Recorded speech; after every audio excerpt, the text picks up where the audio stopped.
नमस्कार मित्रांनो, मी आहे श्रीधर आणि जी जोके या यूट्यूब चॅनलवर तुम्हा सर्वांचं स्वागत करत आहे. मित्रांनो, लाडक्या बहिणींसाठी आजचा व्हिडिओ आहे महत्त्वाचा आणि आनंदाचा असणार आहे.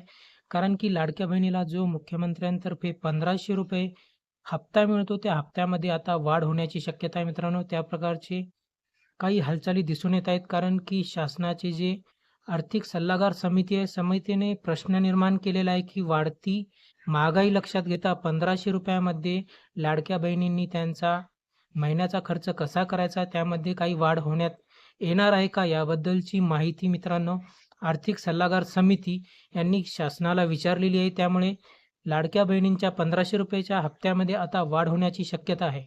परंतु मित्रांनो, किती टक्क्यामध्ये ही वाढ होणार आहे?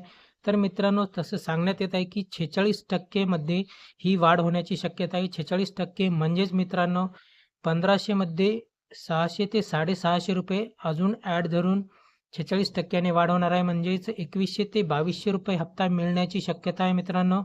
शासनाच्या आर्थिक सल्लागार समितीने हा प्रश्न उत्पन्न केलेला आहे. त्यामुळे यावर नक्कीच विचार होणार आहे. यावर नक्कीच विचार करण्यात येणार आहे आणि लाडक्या बहिणींना या हप्ता किंवा यापुढील हप्ता हा नक्कीच वाढून मिळण्याची शक्यता आहे मित्रांनो. कारण की त्या प्रकारच्या हालचाली हे दिसून येत आहेत. त्यामुळे मित्रांनो, तुम्हाला काय वाटते, नक्की वाढती महागाई लक्षात घेता हप्त्यामध्ये वाढ व्हायला हवी आहे का? किंवा ₹1500 हप्ता टिकून राहायला पाहिजे का? तुमची कमेंटमध्ये नक्की आम्हाला प्रतिसाद द्या मित्रांनो. नेमकं काय तुमचं म्हणणं आहे? कमेंटमध्ये आम्हाला सांगा, की वाढायला पाहिजे का हप्ता? किंवा ₹1500ला ₹1500च राहायला पाहिजे का?